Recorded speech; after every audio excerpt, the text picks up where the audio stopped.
വലിയ ആശ്വാസവും സന്തോഷവുമാണ്. എല്ലാവരും ഏറെ കാത്തിരുന്ന ഒരു ശുഭവാർത്തയാണ് ഇന്ന് ബിലാസ്പൂർ NIA കോടതിയിൽ നിന്നുണ്ടായത്. നമ്മുടെ രണ്ട് സഹോദരിമാരായിട്ടുള്ള കന്യാസ്ത്രീമാർ ഒരു തെറ്റും ചെയ്യാതെ നിരപരാധികളായിട്ടുള്ള ഛത്തീസ്ഗഡിലും അതുപോലെ തന്നെ വടക്കേന്ത്യൻ സംസ്ഥാനങ്ങളുടെ വിവിധ ഭാഗങ്ങളിൽ, പ്രത്യേകിച്ച് ആദിവാസി മേഖലയിലൊക്കെ ആതുര സേവനം നടത്തുന്ന, മിഷൻ പ്രവർത്തനം നടത്തുന്ന രണ്ട് കന്യാസ്ത്രീമാർ ഒരു കാരണവും കൂടാതെ മനസ്സിൽ വിചാരിക്കുക പോലും ചെയ്യാത്ത കാര്യങ്ങൾ ആരോപിക്കപ്പെട്ടുകൊണ്ട് അന്യായമായി 9 ദിവസത്തോളം ജയിലിൽ കിടക്കുക എന്ന് പറഞ്ഞാൽ തീർച്ചയായിട്ടും നമുക്കെല്ലാവർക്കും വളരെയേറെ വിഷമമുള്ളൊരു കാര്യമായിരുന്നു. കാരണം നീതിയിലും അതുപോലെ തന്നെ നമ്മുടെ ഭരണഘടനയിലുമൊക്കെ വിശ്വസിക്കുന്ന ആളുകളെ സംബന്ധിച്ച് ഒരിക്കലും ഉൾക്കൊള്ളാൻ സാധിക്കാത്ത വലിയ അനീതിയാണ് ഈ രണ്ട് കന്യാസ്ത്രീകൾക്ക് നേരിടേണ്ടതായിട്ട് വന്നത്. അപ്പോൾ അവരുടെ മോചനത്തിന് വേണ്ടിയിട്ട് അതിനുവേണ്ടി പരിശ്രമിക്കുക, അതിനുവേണ്ടി നിലകൊള്ളുക എന്നുള്ളത് നമ്മുടെ എല്ലാവരുടെയും ഉത്തരവാദിത്തമായിരുന്നു. അപ്പോൾ ഞങ്ങളൊക്കെ തീർച്ചയായിട്ടും അതിനുവേണ്ടി തന്നെയാണ് പരിശ്രമിച്ചിട്ടുള്ളത്. എന്തായാലും 9 ദിവസത്തെ കാത്തിരിപ്പിനൊടുവിൽ നമുക്ക് അവരെ ജയിലിന് പുറത്തു കൊണ്ടുവരാൻ സാധിച്ചു എന്നുള്ളത് തീർച്ചയായിട്ടും ഏറെ സന്തോഷവും അതുപോലെ തന്നെ ആശ്വാസവും പകരുന്ന ഒരു കാര്യമാണ്. അവരുടെ കുടുംബം, അവരുടെ സഹോദരങ്ങളൊക്കെ ഞങ്ങളോടൊപ്പം ഉണ്ടായിരുന്നു. ഇപ്പോൾ അവരും ഞങ്ങളുടെ കൂടെയൊക്കെ എത്തിയിട്ടുണ്ട്. അതുപോലെ തന്നെ ഇന്ന് കേരളത്തിലുള്ള മുഴുവൻ ആളുകൾ, ഞാൻ പറഞ്ഞല്ലോ, ജനാധിപത്യത്തിൽ അതുപോലെ തന്നെ നമ്മുടെ ഭരണഘടനയിലുമൊക്കെ വിശ്വസിക്കുന്ന എല്ലാവരും തന്നെ ഈ അന്യായമായി തടങ്കിൽ പാർപ്പിക്കപ്പെട്ടിരുന്ന കന്യാസ്ത്രീകൾ പുറത്തു വരണം, അവർക്ക് നീതി ലഭിക്കണം എന്നുള്ളത് തന്നെയാണ് എല്ലാവരും ആഗ്രഹിച്ചത്. കാരണം ഇന്നിപ്പോൾ കോടതിയിൽ നടന്ന നടപടികളായാലും വിധിപ്പകർപ്പ് കാണുമ്പോൾ നമുക്ക് എല്ലാ കാര്യങ്ങളും വ്യക്തമാവും. കാരണം അവരുടെ മേൽ ആരോപിക്കപ്പെട്ട എല്ലാ കുറ്റങ്ങളും അത് പൂർണ്ണമായും വ്യാജമായിരുന്നു. അതിന് തെളിയിക്കാൻ സാധിക്കുന്ന ഒരു തെളിവുകളും സപ്പോർട്ടിംഗ് ആയിട്ടുള്ള ഒരു ഡോക്യുമെൻസും ഈ കുറ്റം ആരോപിച്ചവർക്കോ പോലീസിനോ അതുപോലെ തന്നെ പ്രോസിക്യൂഷനോ ഒന്നും കോടതിയിൽ പ്രഥമദൃഷ്ട്യാ അത് തെളിയിക്കാൻ സാധിച്ചില്ല, അല്ലെങ്കിൽ അതൊന്നും ഹാജരാക്കാൻ സാധിച്ചില്ല എന്നുള്ളത് തന്നെ അത് ഇന്ന് നമുക്ക് ജാമ്യം നൽകിക്കൊണ്ട് കോടതിയുടെ ഉത്തരവിൽ തന്നെ അതെല്ലാം വ്യക്തമായിരിക്കുകയാണ്. അപ്പോൾ മാത്രവുമല്ല, എന്നിരുന്നാൽ പോലും ഇന്ന് ബജ്റംഗ് ദളിൻ്റെ അഭിഭാഷകരൊക്കെ കഴിഞ്ഞ ദിവസം കോടതിയിൽ ശക്തമായ എതിർപ്പ് ഈ ജാമ്യം നൽകുന്നതിന് എതിരായിട്ട് അവർ നിലകൊള്ളുകയൊക്കെ ചെയ്തിട്ടുണ്ട്. അതൊക്കെ തന്നെയായാലും കോടതി ഒടുവിലെ എല്ലാ കാര്യങ്ങളും പരിഗണിച്ച് എല്ലാം മനസ്സിലാക്കി അവർ ജാമ്യം നൽകി എന്നുള്ളതിൽ നമുക്ക് സന്തോഷമുണ്ട്. അപ്പോൾ നമുക്ക് ഇത്തരത്തിലുള്ള സംഭവങ്ങൾ നമ്മുടെ നാട്ടിൽ ഉണ്ടാവാൻ പാടില്ല. ഇനി ഇതും കൊണ്ട് നമുക്കിവിടെ ഇത് അവസാനിക്കുന്നുമില്ല. കാരണം ഈ കന്യാസ്ത്രീകൾ അന്യായമായി തടങ്കിൽ പാർപ്പിക്കപ്പെട്ടു. ഇനി നമ്മളെ സംബന്ധിച്ച് കുറേയേറെ കണ്ടീഷൻസ് കോടതി പറഞ്ഞിട്ടുണ്ട്. അത് നമുക്കെല്ലാവർക്കും അതിൽ ആശങ്കയുണ്ട്. കാരണം ഇവർ നിരപരാധികളാണെന്നുള്ളത് എല്ലാവർക്കും അറിയാവുന്ന കാര്യമാണ്. പ്രത്യേകിച്ച് ഈ മനുഷ്യക്കടത്ത് നടത്തി അല്ലെങ്കിൽ ഇരകളാണ് എന്ന് പറയപ്പെടുന്ന ആ പെൺകുട്ടികൾ ഉൾപ്പെടെ അവരെല്ലാവരും പുറത്തു വന്ന് അവർ എന്താണ് സത്യത്തിൽ നടന്നതെന്നും അവരെ യഥാർത്ഥത്തിൽ നിർബന്ധിച്ച് അത്തരത്തിൽ മൊഴി കൊടുപ്പിച്ചതോ അല്ലെങ്കിൽ അവിടെ ഒപ്പിടിപ്പിച്ചതുമൊക്കെ ബജ്റംഗ് ദളിൻ്റെ പ്രവർത്തകരാണ്, അവർ ഭീഷണിപ്പെടുത്തി ബലമായി ചെയ്തതാണ് എന്നുള്ള കാര്യങ്ങളൊക്കെ പൊതുസമൂഹത്തിൽ വന്നിരിക്കുകയാണ്.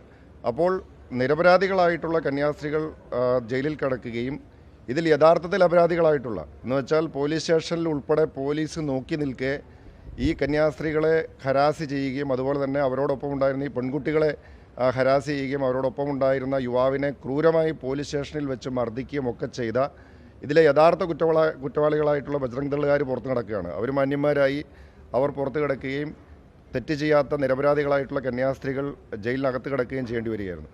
ഇപ്പോഴും നമുക്ക് ജാമ്യം കിട്ടിയെന്ന് മാത്രമേ ഉള്ളൂ. ഇതുകൊണ്ട് ഇതിവിടെ നമുക്ക് അവസാനിപ്പിക്കാൻ സാധിക്കില്ല. ഇവർ നിരപരാധികളാണ് എന്നുള്ള യാഥാർത്ഥ്യം നമുക്കെല്ലാവർക്കും ബോധ്യമുള്ളതാണ്. അതുകൊണ്ട് അവർക്കിനി മുന്നോട്ട്, നമുക്കറിയാം ഇപ്പോൾ ഈ കേസ് NIAയുടെ കേസായി മാറി.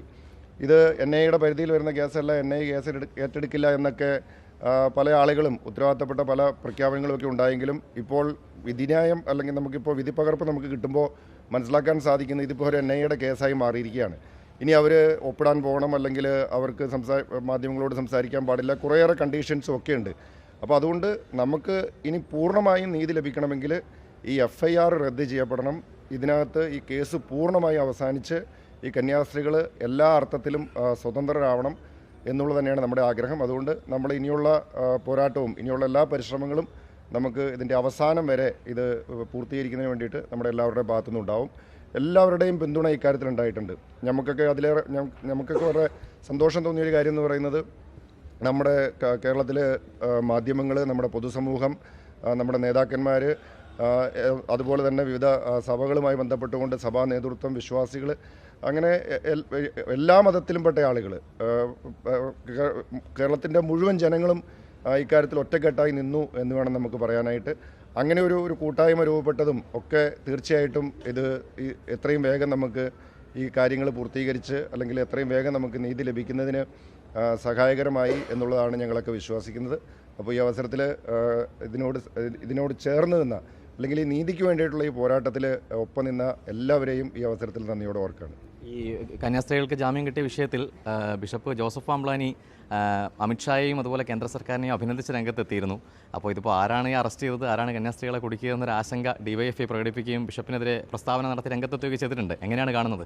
അല്ല, സഭാ നേതൃത്വം അവരുടേതായിട്ടുള്ള അഭിപ്രായങ്ങൾ പ്രകടനം നടത്താനും അവർക്ക് പറയാനൊക്കെയുള്ള എല്ലാ സ്വാതന്ത്ര്യവും ഉണ്ടല്ലോ. ഞങ്ങൾ അതിലേക്കൊന്നും കടക്കുന്നില്ല.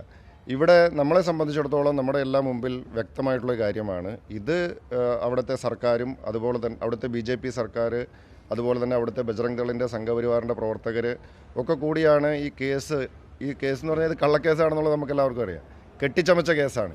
അപ്പോൾ ഇതിൻ്റെ എല്ലാം പിന്നിൽ പ്രവർത്തിച്ചത് ഈ BJPയും സംഘപരിവാറും ഒക്കെ ആയിട്ടുള്ള ആളുകളാണ്. അപ്പോൾ അത് നമുക്ക് ആർക്കും വിസ്മരിക്കാൻ സാധിക്കുകയില്ല. എന്തായാലും കന്യാസ്ത്രീകൾക്ക് ജാമ്യം കിട്ടുക എന്നുള്ളത് നമ്മുടെ എല്ലാവരുടെയും ആവശ്യമായിരുന്നു. നമ്മളെല്ലാവരും ആഗ്രഹിച്ചത് അതിനുവേണ്ടി തന്നെയാണ്. ആ ജാമ്യം കിട്ടിയതിലുള്ള സന്തോഷം മാത്രമാണ് നമുക്ക് എല്ലാവർക്കും ഉള്ളത്. ഇല്ല, അതൊക്കെ അവരൊരു കോൺഗ്രിഗേഷൻ്റെ ഭാഗമാണ്, ഒരു സഭയുടെ ഭാഗമാണ്. അവർക്ക് അതിൻ്റേതായിട്ടുള്ള സംവിധാനങ്ങളുണ്ട്, അതിൻ്റേതായിട്ടുള്ള ഹൈറാർക്കി ഉണ്ട്.